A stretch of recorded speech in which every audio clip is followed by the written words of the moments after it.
What's up, Browns fans? Welcome back to another episode of the Dawgs podcast, coming to you live after another miserable experience known as a Browns game. Unfortunately, the season is not over yet, but our podcast still exists. So at least you guys have that to look forward to. Josh and myself in the studio, Justin coming to us virtually as he is, still in the midst of moves and work schedules and all that good stuff. But we have him here coming to us from his man cave. And also I want to give a shout out.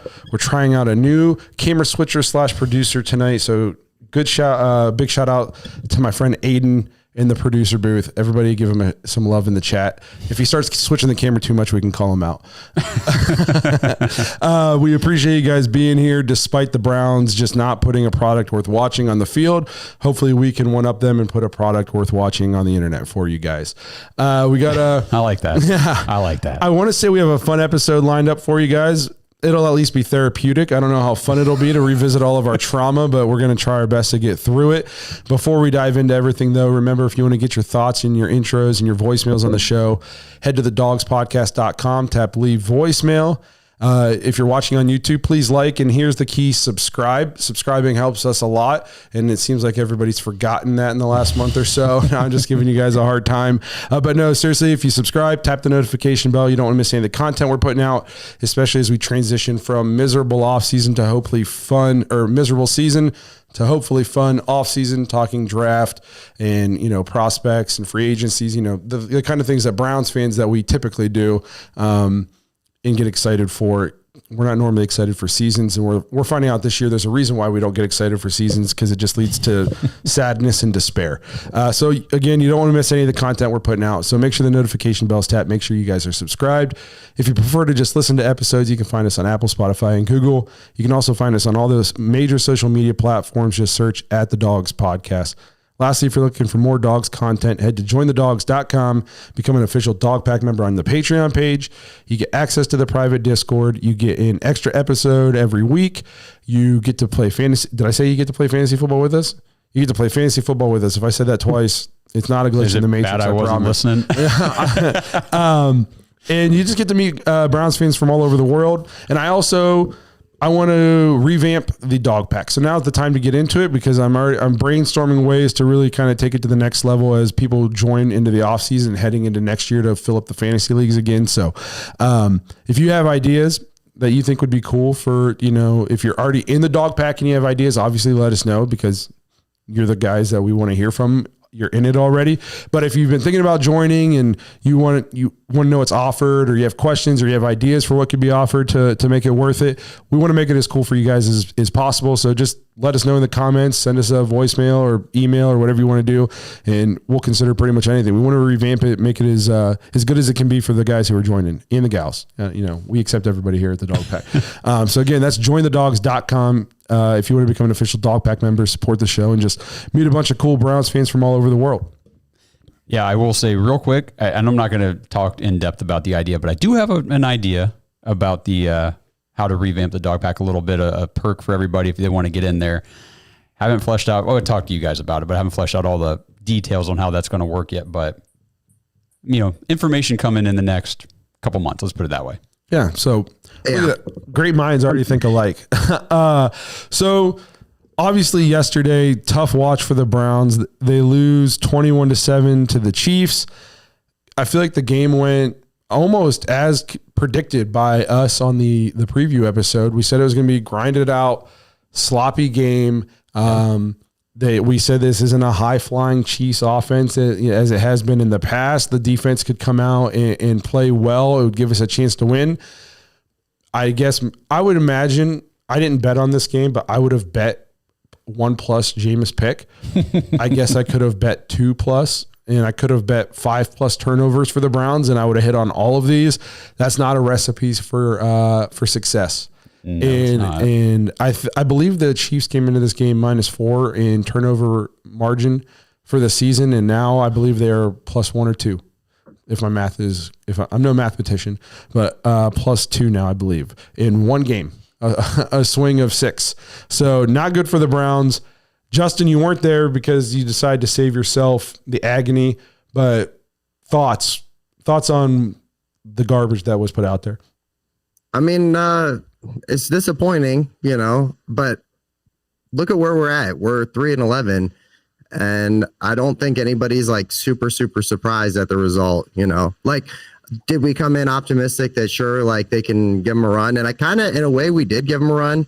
But like you said, when a team comes in with 10 turnovers, or I guess 10 takeaways on the year, and then you give them 6 in your building, and your offense is just, I don't know, the offense just is super, just back to the same, just crap concepts, and just there are bright spots, and we'll talk about that. But man, the offense was terrible.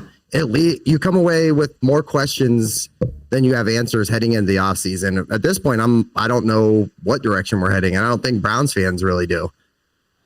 No, it was the offense. It almost seems like Jameis became the starter. I don't want to say caught the league by storm, but because it's not like we rattled off 5 wins and he was playing, out of his mind, but he was throwing for a lot of yards. Yeah. But it's like, now there's tape on what the Browns are going to do with him. And now you're playing good defenses, and that just gets shut down. It's almost like when you get you bring a new guy in, or a rookie gets his first, 6-7 starts, and there's no film on him. And all of a sudden you're like, why is he playing so poorly? Well, there's tape on him now. Obviously there's been tape on Jameis, but there's no tape on Jameis in the Browns system. And now, like, there's no surprising you anymore. And people are finding that if he'll make the bad play.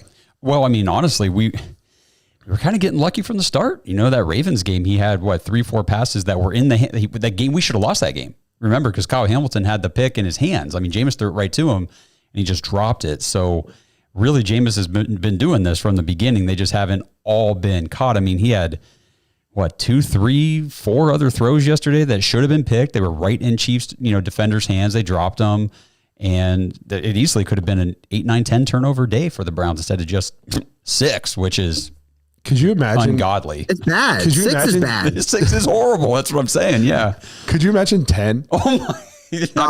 I can kind of imagine it because we almost did it. We were pretty close. I will say this, a bright spot for the Browns is they improved their third down efficiency yesterday. They went 4 of 12, which is 30%, which is a slight tick up from their 28.3% on the season. Wow, I wouldn't have guessed they got 4 yesterday.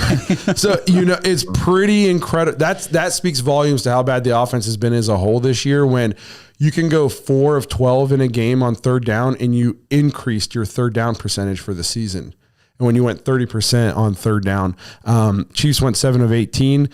If you're going to talk bright spots for the game, at least without talking specific players, I thought the defense played great. The defense played great again. And if the offense would just quit putting them in bad situations, who knows what would have happened. I know I said last week that if the defense is going to talk like they're the elite unit and we need to lean on them because we're playing with a backup quarterback, Jameis is a backup quarterback, that I want to see them be able to handle the sudden change. And it doesn't matter. Like, even if we put you in bad spots, we're going to go out there and answer the call, and we're going to hold them to field goals or force turnovers ourselves and that kind of thing. But also at the same time, you can't just keep doing it over and over and over again. Like, at some point, the well's going to dry up. At some point, the dam's going to break. You can't just keep putting your defense in awful situation after awful situation. I think they're just always going to bail you out. No, I mean, the Chiefs scored all 3 of their touchdowns on turnovers. So it was the punt fumble, which was a great way to open the game for the Browns again. And then it was the Nick Chubb fumble, and it was the turnover on downs. I think I had those out of order, but we just cannot sustain these drives. And the way we opened the second half, you want to talk about putting your defense in a tough spot. We come out, first play that we have the ball, let's see, how did that go? We throw the interception off of Nick Chubb's hands into the defender. So it wasn't really Jameis's fault per se. And so they get the ball. And then as soon as we get the defense forces them to punt, we get the ball right back. The very next play, Nick Chubb fumble. And it's like we ran 2 plays and that was it. And the Chiefs had those 2 drives. And it's like, I really feel bad for our defense in those situations because they were playing outstanding. They were forcing 3 and outs. They were doing what teams have done to the Chiefs all year and just making it difficult for them. They struggle moving the ball. And even the running backs like Kareem Hunt and Isaiah Pacheco have been pretty dominant on the ground for the Chiefs. And I thought we bottled them up pretty well overall. And we still got our butts kicked. You held Patrick Mahomes to a 50% completion percentage. Yes. and under 160 yards passing. Yeah. Kareem Hunt was their leading rusher at 13 carries for 45 yards. And their leading receiver was Xavier Worthy with 6 catches for 46 yards. And you lost by 2 scores. Yeah. Yeah. Yes. The fact that you can only muster 7 points, this offense is so bad. So it's reached a point where I don't even get mad. I quit getting mad at this team 6 weeks ago. I don't even, it's gotten to the point where it's comedy. Yeah. How bad we are. Just a little bit of insight into the Browns offense right here. I saw this today. Cleveland is last in EPA per play on offense. With Watson, we were 1-6. With Winston, we're 2-5. We averaged 13.4 points per game with Watson. We averaged 18.6 points per game with Winston. So it's not like the switch from Watson to Winston has been. We're throwing for more yards, but it's not necessarily leading to a boatload more points. We're averaging less than a touchdown more per game with Winston. We had 253 yards a game with Watson, 365 yards a game with Winston, 11 touchdowns with Watson, 16 with Winston, 8 turnovers with Watson, freaking 19 turnovers with Winston. But here's where your EPA per play with Watson was negative 0.22, which is awful, which I'll tell you how awful it is here in a second. And with Winston, it's still negative. It's negative 0.12, and that ranks us 32nd. With both quarterbacks, we're 32nd in the league in EPA.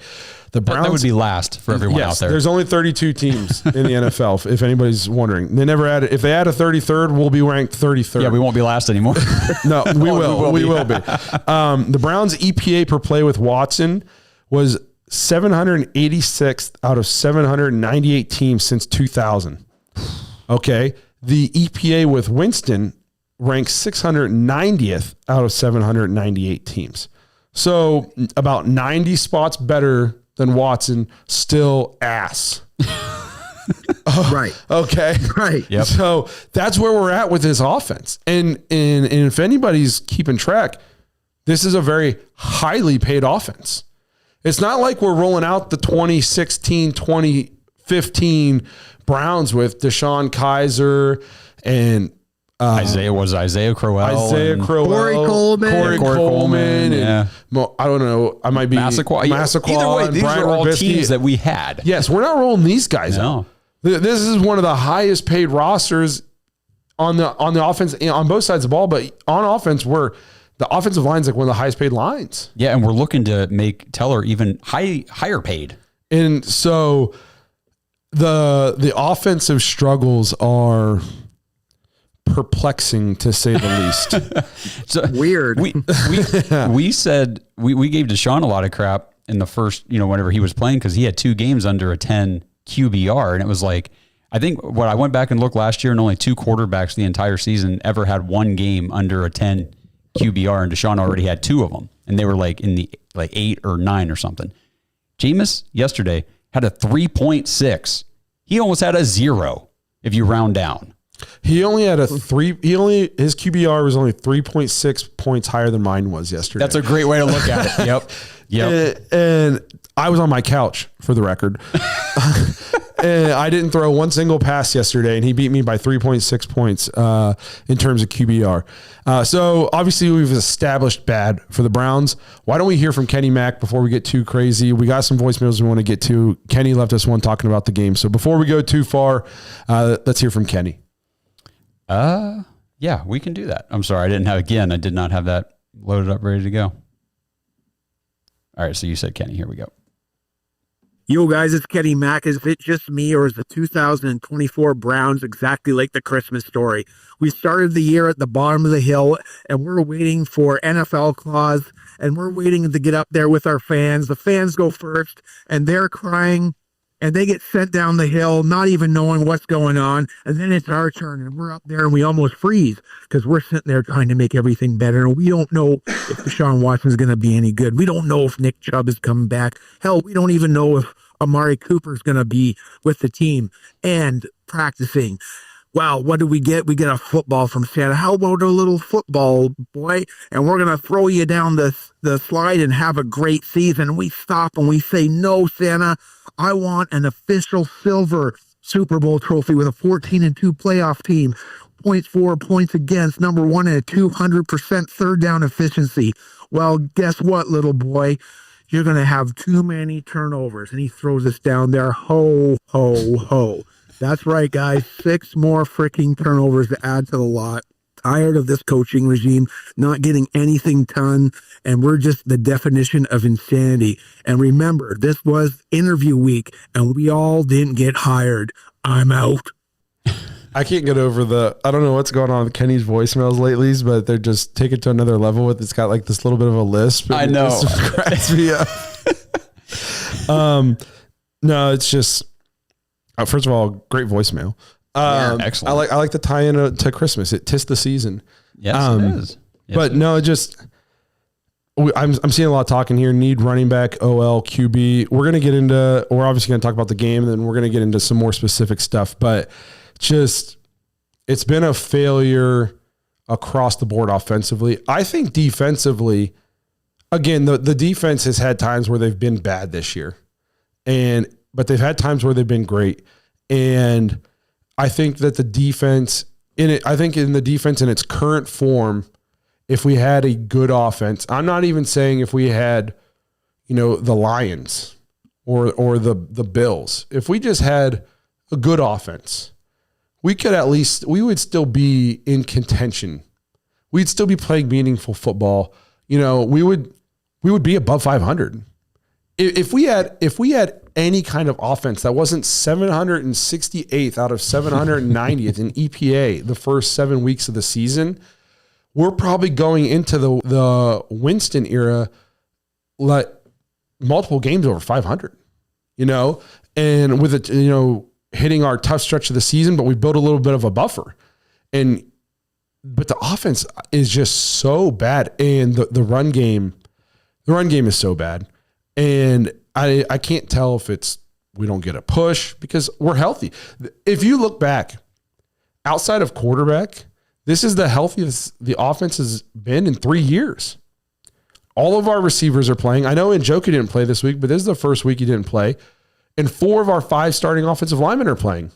And you could make the argument, the one offensive lineman who's not playing, we're upgrading by him not playing. And how many teams across the league can boast that they have all 5 of their starting linemen healthy for all season? Not many. So it's not like we have a huge disadvantage in that area. No, the fact that we're rolling 4 of the 5 out there, I mean, this is multiple weeks in a row now that we've been very healthy on the offensive line. All of our receivers have played outside of Tillman, but you've had your top guys all season. And Chubb came back, but the whole time you had Ford and you had Foreman. Mm-hmm.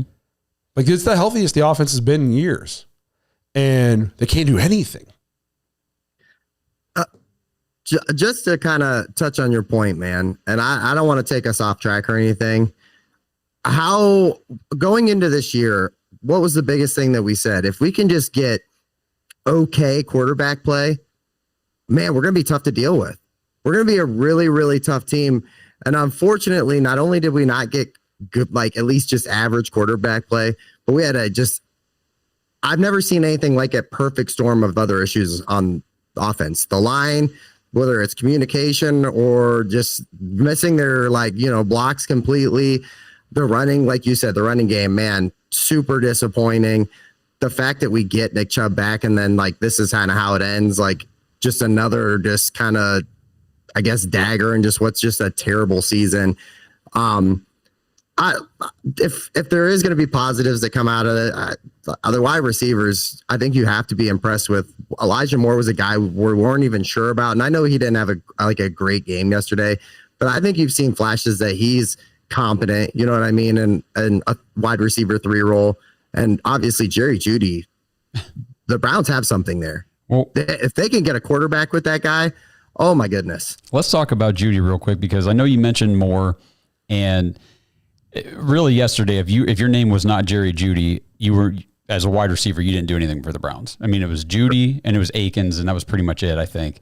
But congratulations. Hat tip to Jerry Jeudy. First ever 1,000-yard season of his career. He had 11 receptions on 14 targets yesterday for 108 yards. That gives him 1,052 on the season. Currently the 4th leading receiver in the league behind Jamar Chase, Justin Jefferson, CeeDee Lamb, and that's it. And then it's Jerry Jeudy. And 3 of those guys were in the same draft class, drafted within like 7 spots of each other, which is crazy. What's really crazy is that Jeudy has done that in essentially 6 games. 7 now. 7 games. Yeah, really. But think if he'd have had all season with Jameis or just anybody who could get him the ball down, past 5 yards. Yes. Who knows? I mean, he might be leading the league. He probably would be, for real. Not in touchdowns because we can't score, but Right, he would have a boatload. He'd have a boatload of yards. This is a stat line that I don't know if I've ever seen in a game. By the way, Elijah Moore had 2 catches for -1 yards for the entire game.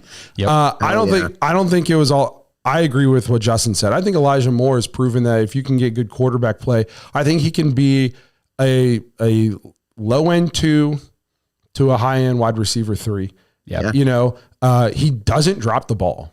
No, and that's one thing we talked about when we traded for him was like we were looking at his numbers saying, it's a pretty sure-handed guy here. And like when in your wide receiver 3, that's what you want. A guy who in the opportunities he's going to get, because he's not going to get 12 targets most likely, but in the 5 that he gets, he's going to catch them. Yes. You know what I mean? And he's going to move the chains for you. So I think Elijah Moore is proven to be competent. Jamari Thrash had a rough game yesterday. He had 0 catches, 0 yards on 1 target, but he also had lined up. I don't know if he just didn't check with the official or what, but he's lined up offsides. So he had a rough game. Did you see his 1 target too?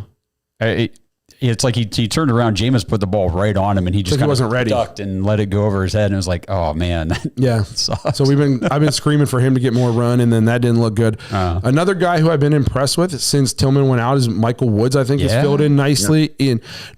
Nobody, like you said, outside of Jeudy at the wide receiver position had a great game yesterday because the quarterback play was so atrocious. 3.6 guys, 3.6. But I think coming into the season, you thought there's a chance that the wide receiver group for the Browns was maybe the weakest group on the team. And we talked about it might be one of the lower tier groups in the league.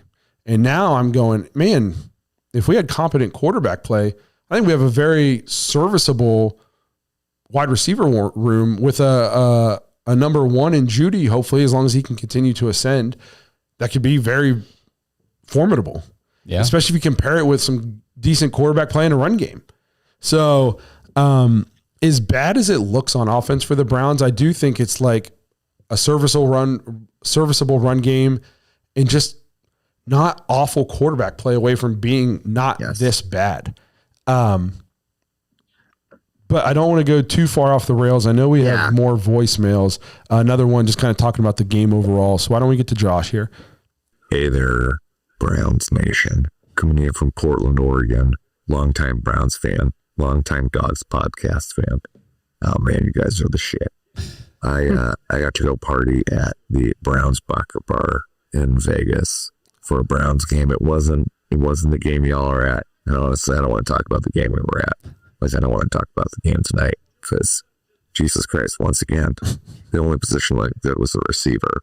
And so, boy, was it a start? Like the way we started the first half and the second half was just a Browns start to a half. And luckily we finished the same way.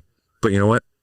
Goddamn, I watched the whole first half and most of the second half, and I'll do it again. So here we go, Brownies.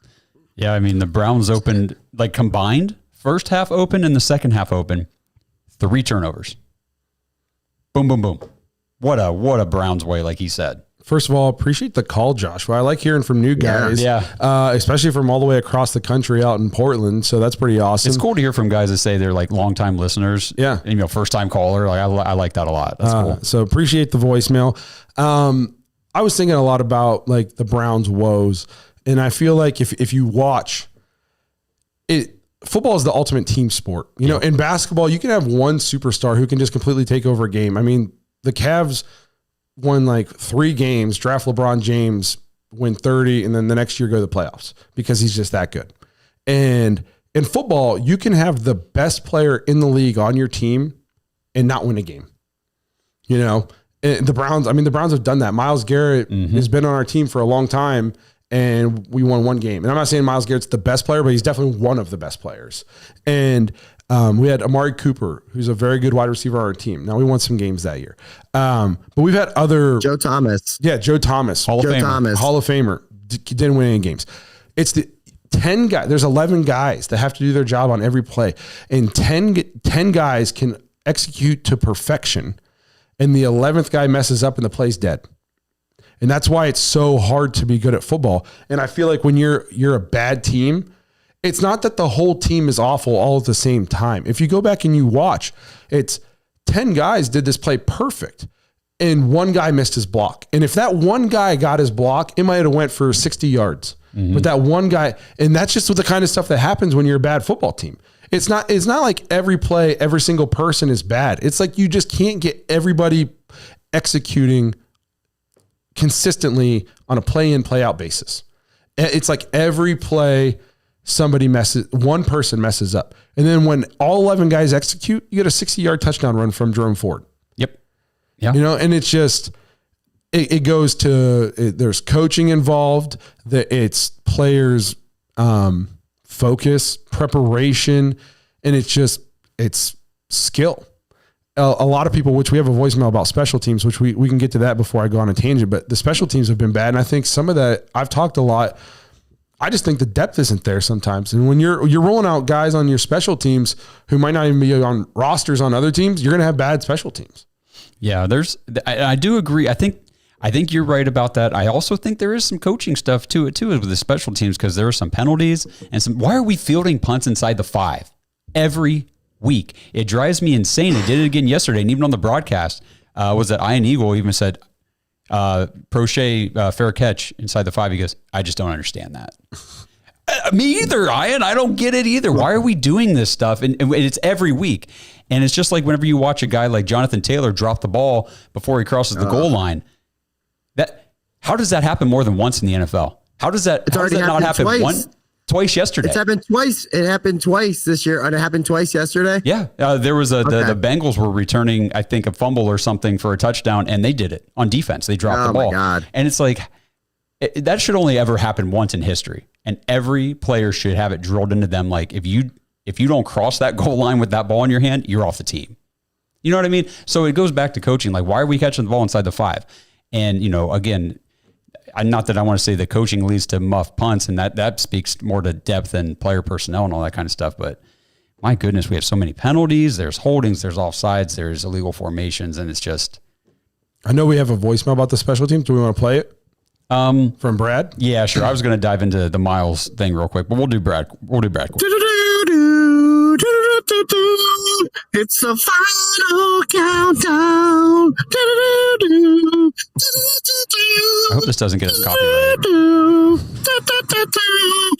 Or final end of the season, I might add. I don't even know what to say about this team anymore. Blake, you're a little still high on Bubba Vitrone, but man, I can't stand up for him, man. It's just like procedural things have been terrible, offside penalties and stuff. Like, it's just guys dropping the ball. Like, it's just, I don't know. And you can say it the players, whatever, but like this whole team, it's the players. Everybody's doing terrible on this team. I don't know what else to say. Like, Jerry Jeudy had a good game? Sure, we'll go with that. But Nick Chubb broke his foot, so that was awesome. Yeah.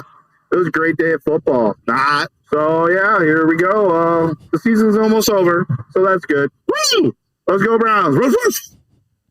I do think across the board, I do think we have some coaching problems, because you see, I watch all these other NFL teams with good coaching and things like that, and you don't see the mistakes the Browns make. You don't see the turnovers. Like, you don't see these things happen like it does for us. And so I'll say this about the special teams in regard to what he mentioned with like Bubba Ventrone. Bubba Ventrone was known as like an up and coming coach in the NFL when we hired him. It was seen as a slam dunk hire. Yeah. Okay. Do we think he's coaching James Prochet to fair catch it inside the 5? Well, what I'm saying is, why is he still doing it? I mean, as a guy who's coached somebody, you can tell somebody a million times not to do it. That doesn't mean they'll go out there and still do it. You know what I mean? And I guarantee you Bubba's not telling him fair catch it inside the 5. And Bubba doesn't get to pick who's going to go back there and return his punts because he didn't build the roster. I'm more concerned with why in Andrew Berry's entire tenure here have we one time we tried to get like a return guy in Grant and he just couldn't stay healthy. Other than that, it's basically just been who's the 6 wide receiver? Just throw them back there to catch kicks and punts. They can do it. And we've been, even when Prefer was here, we couldn't return punts and kicks. We've been awful at this the entire, because we don't see it as a need. So we don't put any resources to it. James Prochet is on the practice squad all the time. Never gets picked up by anybody. Why? Because he's not good. There's a reason he's constantly on the practice squad and available for us to just call him when we need him to come return kicks and punts, because he sucks. So when you just are putting bad players back there, you're going to get bad plays all the time. That's why I'm talking about your special teams aren't good. Our starters aren't even as good as we thought they were. So how bad are our second and third and fourth string guys that you're putting out here on the special teams? They're not good. A lot of these guys, we put them on the practice squad or we cut them and they're selling insurance next week. So you're not going to, again, I believe coaching matters, but there's only so much you can do as a coach. You're not on the field. I would bet my life that Ventrone didn't say, make sure we fair catch balls inside the 5 this week. I bet you he didn't say that one time. I know that. I'm saying, where's the emphasis on not doing it? Like what do you want him to do? Kill him?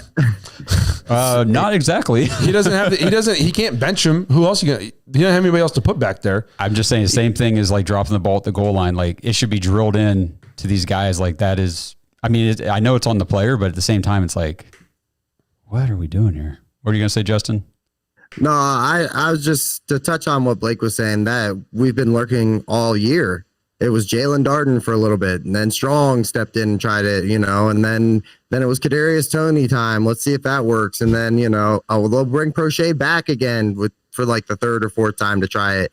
It's something, like you said, either they don't value it or our depth is just not as good as we thought it was. Either they think those guys are way better than they are, or I'm missing something. I'm not saying that it's just like dropping punts or whatever, I mean, man, the special teams have been a disaster all season. I mean, we've given up punt return for touchdowns. We've given up huge kick returns.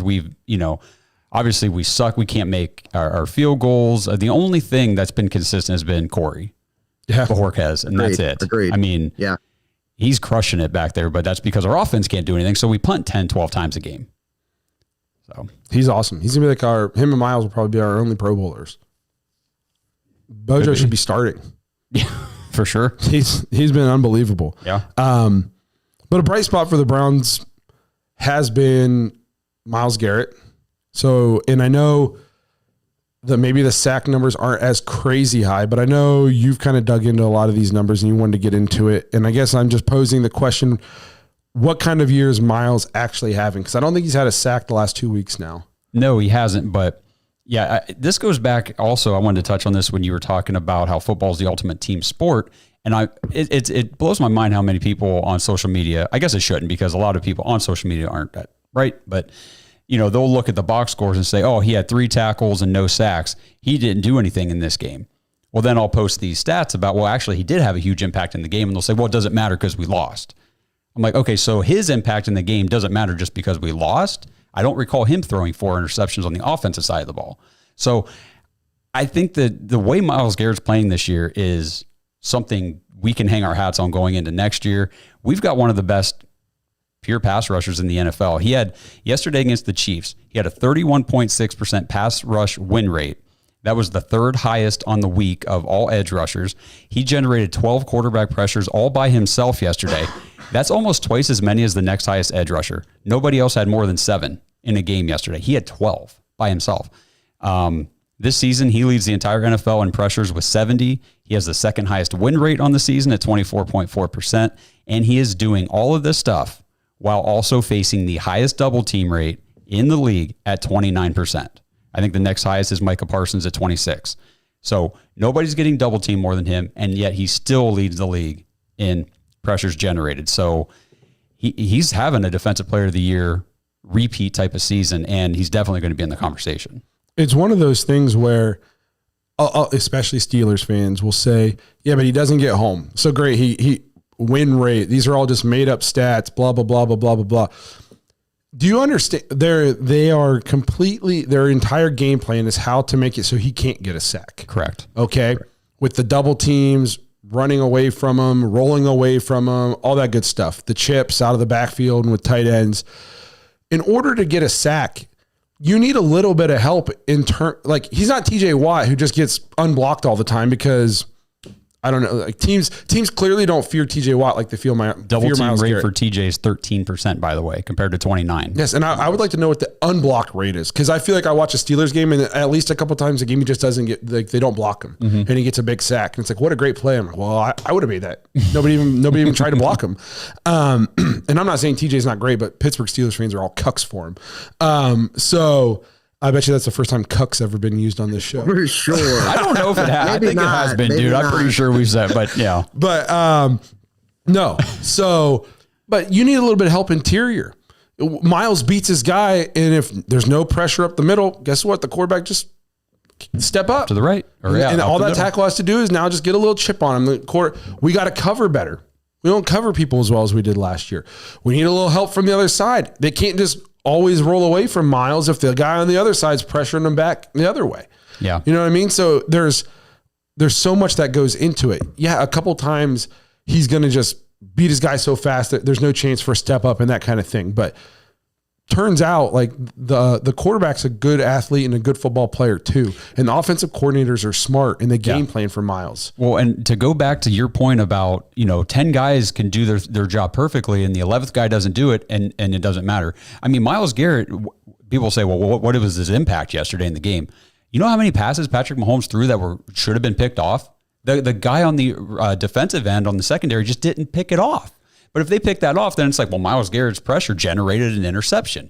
Okay, well, this time it's a PBU. It's still a stat, I guess, if you guys are all obsessed with stat counting. But how many 3-and-outs did the Browns defense force yesterday? And a lot of that was from the pressure rate because Mahomes was just getting rid of the ball. Like you said, 50% completion, just 159 yards passing. Like, we dominated them on defense. I mean, this is the Kansas City Chiefs. I know it's not the same as years past, but they're still Andy Reid-led, Patrick Mahomes at the quarterback. I mean, they're a good team.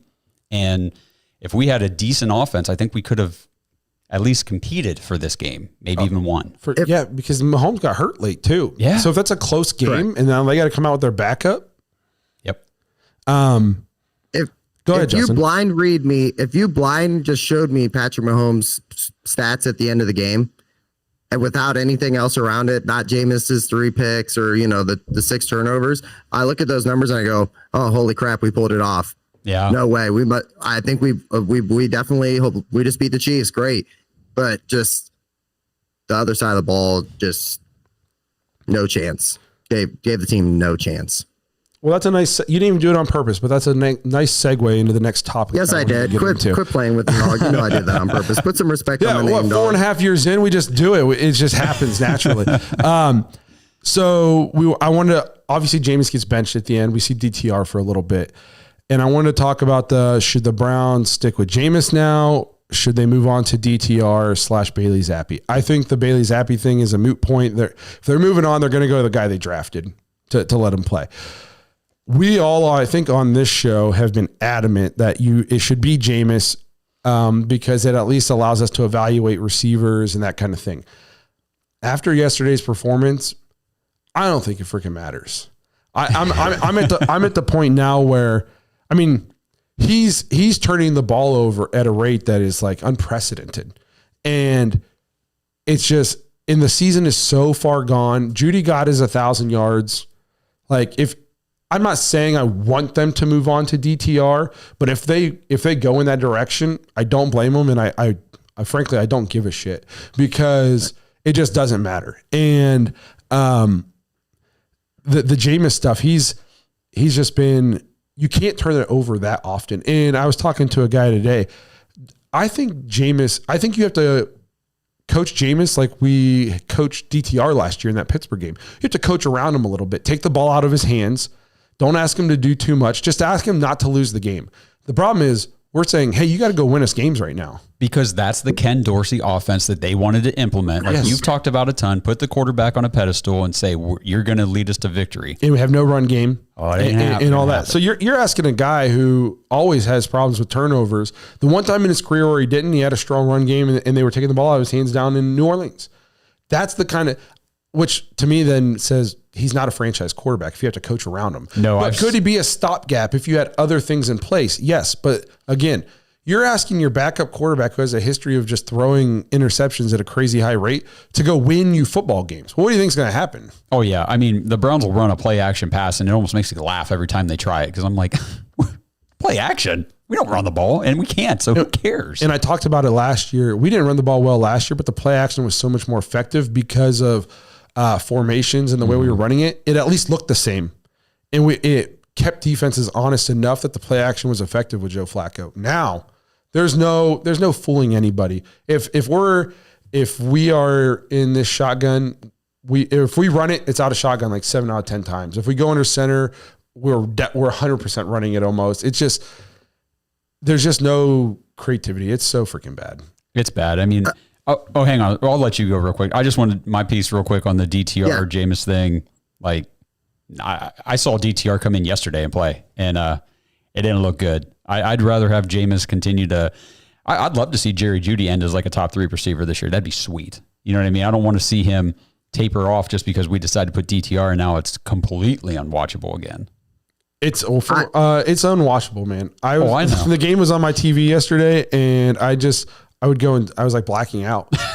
The game was on my TV. I had no idea what was going on. I was looking at my phone, watching cars drive on the road in front of my house, watching the wall to see if the paint got any drier. I went the right route. I had a birthday party for the kid yesterday, so I missed about 3/4 of the game. So I watched the condensed version today. Consider yourself lucky. Yeah, it was rough. But what's up, Justin?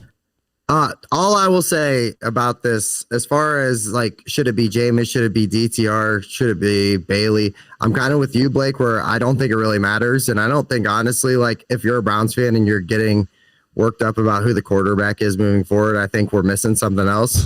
But what I will say, as far as like, it doesn't matter. I'm terrified for next year that they're going to run this back, like at least most of this room back. And then we're talking about, and even you hear reports where it's like, well, Watson is going to be in competition next year if, as long as health. And if you're telling me that our quarterback room is going to be Watson, DTR, maybe Jameis, maybe some type of free agent, we gotta figure something out, because we've talked at length about how important the quarterback is, right? And then we're just completely turning a blind eye to it and just going, and even let's say we draft a quarterback. Do you want your first round top pick quarterback? That's what we're developing. Like, I don't know. I just feel like I don't know what we're doing. I don't know what we're doing there. Well, to me, it just feels like we're just kind of just winging it. I know Mary Kay has been reporting that the Browns, intend to give Deshaun Watson another chance next year, bring in some competition, let him at least compete for the starting job. That's not stuff Browns fans want to hear. If that's what you want to do, fine, but I wouldn't be telling people that. Here's the thing. Unless you're trying to preemptively prepare people. I just question leadership then. I question Andrew Berry or who. If it's Haslam, then I'm like, we're just doomed to just keep doing this over and over again. And it's frustrating. I don't want to sit here this time next year and talk about, like we had to roll to, I don't even know, some random ass quarterback who we don't give a damn about. It's frustrating. I don't know if you can even draft a quarterback to come in and develop in this. That's not it either for me. I saw a tweet from Matt Fontana today. It was pretty funny. He said, bridge quarterback options for next year is like keep Jameis, Marcus Mariota, Jacoby Brissett, Andy Dalton, ... Damn, it's going to be Andy Dalton, isn't it? And that's what you're talking about. I mean, so I think like the names that I keep hearing, like Sam Darnold, we've already said, nope. I don't think we can afford him. Not in our salary cap situation. Maybe a Derek Carr, but Jesus, I don't know if he's getting murdered in that offensive system down with that offensive line. What do you think he's going to look like in this one? No, I'm banging the drum. You banging the drum for Carr? Yes. I think wouldn't be. Derek Carr. First of all, Derek Carr is a good. I mean, everybody loves Jameis for the locker room. Derek Carr is great in the locker room. Everybody loves playing with him. I think now it's Derek Carr and getting rid of Dorsey and going back to some of our past offensive philosophies. Also, like in my perfect world, and I won't say perfect world because I haven't done enough research, but I love the idea of bolstering the offensive line as much as you can in free agency, signing a Derek Carr and drafting Jeudy. And then you roll out there. Now all of a sudden you have a quarterback who I think under Kevin Stefanski past offenses, Derek Carr could play high-level football for a season or two under that offense. I'm pretty sure he has the most fourth quarter comebacks or something like that. Like the guy can play high-level football. He's been kind of crapped on the last couple of seasons. The Saints are awful. They're terrible. The Saints are awful. He hasn't ever had an offensive coach. Never. He's never had an offensive coach. He's always played in chaos, and he's always been a guy, and yet he's been able to play good football. So I like Derek Carr. I think if you can bolster the offensive line in free agency, I think if you can sign Derek Carr and then you draft, you'd have to trade for Derek Carr. Trade. Well, I think there's an out in his contract. And I saw Matt Fontana also posted that. Was it with the injury thing? Because I know they were talking about probably just shutting him down anyway because if he can't pass a physical in March, they owe him like. And I think they would take the out to just get out of it and move on because they're obviously going to be rebuilding and coach and everything. Mm-hmm. So I think you could sign Derek Carr. You could bolster your offensive line in free agency, draft a difference maker at running back in Jeudy, and all of a sudden your offense looks at least a lot more serviceable. There is no way in my mind that Watson's going to be on the team. I 100% understand that because you can't cut him. But I would pay him to stay away.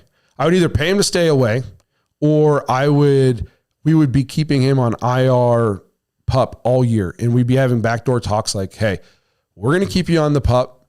That way we don't have to put you in a competition, even though you're supposed to be this franchise quarterback. So you're going to get to save some face. We're going to get to not play you because you're awful. And at the end of this year, we'll both mutually sit down. We'll rework some things to a point where we can get out of you. You can get out of here where we can still afford to put a team on the field next year. And you can either retire right off into the sunset, or you can go sign with somebody else if you want to. But this year, we're just going to basically keep you hidden. You're going to get your money, but you're not going to be here. There's no way you can put him on the field. There's no way you can put him on the field. Even Nathan Zagura basically even said as much. Yeah, and I think more likely than like IR pup, because I don't know what all the rules are with that stuff, but it might be similar to what the Texans did back when he demanded the trade and they just said you're inactive. They made him a scratch every single week of the year. Like he's on the active roster because he has to be, but I don't even want him in the building though, because then it's a distraction. Well, I'm saying you don't have to be in the building. Yeah. You can just be he doesn't have to show up. Who wouldn't take that, by the way? I would just say, hey, don't show up. We're not going to fine you or suspend you for that. Like, just go home. Go home. If go on vacation. If my work said, hey, yeah, we'll pay you your full salary, you don't even got to be Sweet. here. I'd be like, all right, you'll never see me again. I was going to say to what Justin was saying earlier, like, you don't really even know what we're doing heading into next season. I think we're going to find, I was looking at the date. I think the date I'm going to circle on my calendar is January 6th. That is the day after the Browns' last game against the Ravens. That's the day we'll probably find out who's getting fired. If they come out and they fire Dorsey right away and a bunch of these coaches, okay, cool. They realize that this sucked. We're going to revamp. We're going to try to rework this offense to what fits a little better. And if they don't, and depending on if it goes like a week or two without anybody getting fired, it's like, damn, we are going to run this back. Probably. Yeah. So I mentioned drafting Jeudy. And again, I understand that people are saying offensive line. I'm not even opposed to taking offensive line. I just think I think Genty's like a generational kind of running back. We've talked about how important running backs are, again, like kind of out of the blue. He went from, it's a position that you can just run a three-headed monster out there, running back by committee, and you'll be fine because you're going to throw the ball 500 times anyways, to all the teams that are good this year have premier running backs. The running back is creeping its way back into relevancy in terms of the National Football League because teams are trying to take away chunk plays in the passing game like that. So I think if you want to be good, you got to have a difference maker at the running back position. We're seeing that this year. All the teams that are good have difference makers at the running back position. So I think if you can bolster the offensive line in free agency, then you don't have to take it in the first round. Do we want to rely on a rookie left tackle again? So I won't be mad if they go that, but I think the turnaround could be quicker if you go free agency with the line, draft an offensive guy, and sign a veteran quarterback. I would say if they can go free agency for the line, that's a big if. Like that means there's guys available, and number two, they actually sign with us and not somewhere else. And we have the money to actually pay them. Yes, yeah. So you're talking about running back. We do have that last voicemail from Stacy. That's what I want to get to. Okay, good, because there's one big thing that happened yesterday that it's been mentioned one time so far in the show. We need to talk about it. Well, another Sunday and another sad day. Guess we're just kind of getting used to it at this point. And then to top it all off, you see that Nick Chubb broke his foot. So, question for you guys. Do you feel like now that it was Nick Chubb's last game in a Cleveland Browns uniform? I hope not, but we'll see. Go Browns. Ugh. Yeah, tough. Do you guys want me to start it? Go for it, I buddy. can go. So my thing, and I don't know if you guys agree with me, I'm not even sure Nick Chubb was healthy. At least not like, I think it was just kind of inevitable. I know the last 3 games, I'm just holding my breath every time he touches the ball. Honestly, it's one of those things where it kind of just is up to Nick Chubb. I think if he stays on the team, he probably takes a huge pay cut. But also, I don't know what kind of market he's going to generate. He's obviously not going to go out there and get 15, 16 million a year, especially just considering the injuries that happened this year. Some teams might be a little like gun shy on signing him. But I love Nick Chubb. I think Nick Chubb, the older he gets, maybe if he's in a complimentary role, it's very exciting. I don't know if I'll ever be able to just say we need to just cut ties with Nick Chubb. I feel like the Browns kind of owe it to Nick Chubb and at least try to work something out. But you can't pay him top running back money. No. And I was going to say, like, no one's going to pay a 29, almost 30-year-old running back coming off a second major knee injury followed up by a broken foot, especially whenever you average 3.3 yards a carry in the few games that he played. 8 games, 102 carries, 332 yards. It was ho-hum this year. And I know a lot of that's the line, the scheme, and all that stuff, but there was no juice. There was no burst. I actually personally think that the broken foot makes it more likely he ends up back in Cleveland next year because I think he wants to be here. He's talked about that. Cleveland obviously would like to keep him, I would imagine.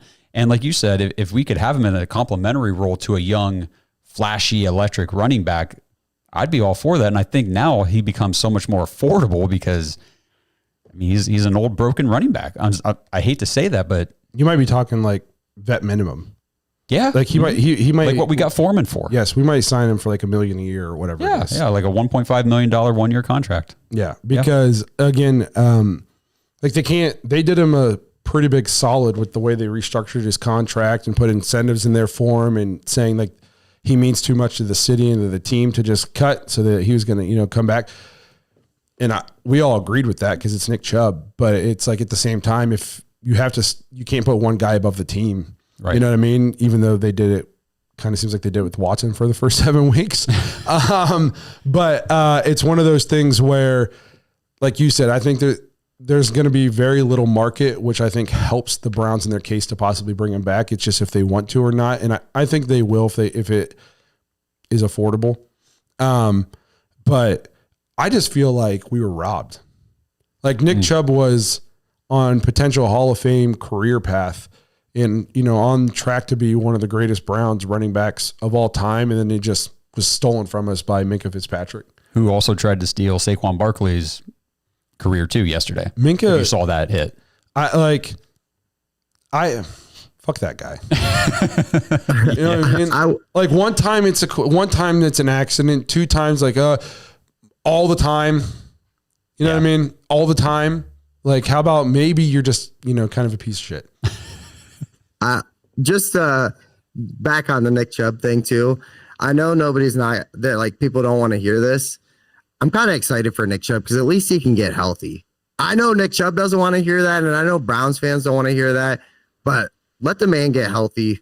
Let him, get healthy, have a healthy offseason, come into camp, get in game shape, and let's see what happens next year.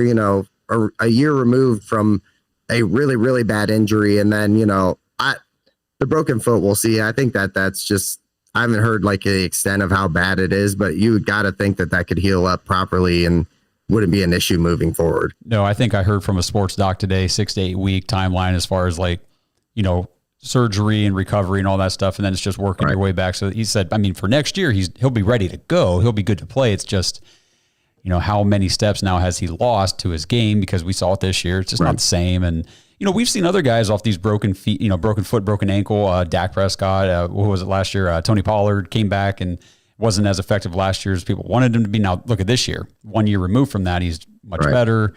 What sucks is like next year was supposed to be the bounce back year then. Right. Like this year was coming back, getting back in game shape, getting his legs under him, get hit a little bit. Like I don't think anybody expected prime Nick Chubb, but I was just talking to somebody at work last week. I was thinking, I think he'll be better next year. I don't know if he's ever going to be what we saw, like, peak, but I think he's going to look more explosive and look more like himself next year. And all of a sudden now does it push it back another year? And now all of a sudden you're talking about a 30, 31-year-old running back. Yeah. And it's like, that's why I said, I don't know if we're ever going to see the guy that we had. And then it was just, we're just watching a game one night and just gone. Just take it away from us. I think, like I said, it makes it more likely now that he does return to Cleveland next year, but I also think it makes it very likely that we take a young running back in the draft and, hang on a sec. Get that running back in here, because we cannot rely on Nick Chubb for 20 carries a game and all that kind of stuff anymore. Another guy we can't rely on for 20 carries is Ford. Absolutely. And I wanted to talk about Ford real quick. I think Ford was a bright spot yesterday. And my hot take is that Jerome Ford in his role is actually very serviceable. I think if Jerome Ford is a 5 to 8 touch guy between off tackle runs, maybe 1 or 2 screen passes. Yes. He's looked significantly more explosive than in the Nick Chubb passing game is where he does his damage. Like he's a guy that I would put out in the slot and motion him into the backfield and then have him, back out to the flats or something on a play action and dump it to him, or motion him into the slot. They don't use him the way that he could be used. It drives me nuts. You see him in the kick return, like he's explosive on kick returns. He's had a couple nice kick returns this year. Like he is fast and explosive, and he can do something when the ball is in his hands in space. His biggest problem is he lacks the vision required to be an every down 20 touch carry guy between the tackles. If all of a sudden you start giving him 10, 15, 18 carries, you're going to see 3 or 4 of those runs where he tiptoes, doesn't see the hole, and gets -2 when he could have had 3 or 4. Yeah. And that's when you're like, man, Jerome Ford freaking sucks. He leaves so many yards on the field. You got to use him like I said. I think you have him on the roster and you use him as this 6 to 8 touch guy. And then if your starter gets hurt, Jerome Ford doesn't become your starter. Your third string running back now becomes your starter, and you keep Jerome Ford in that role because that is what he's good at. And that's how you get the most out of him. By turning him into a primary back, all of a sudden you're giving him a chance to do too many things he doesn't do well. And when you keep him in a limited role, he's been one of our more explosive players this year. Yeah, for sure. Not, does this mean Deontay Foreman comes back? No. Is he going to be active again? Are we going to have? We cannot, like you said, lean on Ford to be that, bell cow back, getting 20 plus carries a game now with Chubb hurt. Yeah, well, at this point of the season, they'll probably just see who wants to play running back this week. You know what I mean? Yeah. Like if I'm not doing anything, I'm like, what? I will say for everybody out there that's pounding the table for Genty, pay attention, because if we do not get rid of Ken Dorsey, we are not taking a running back.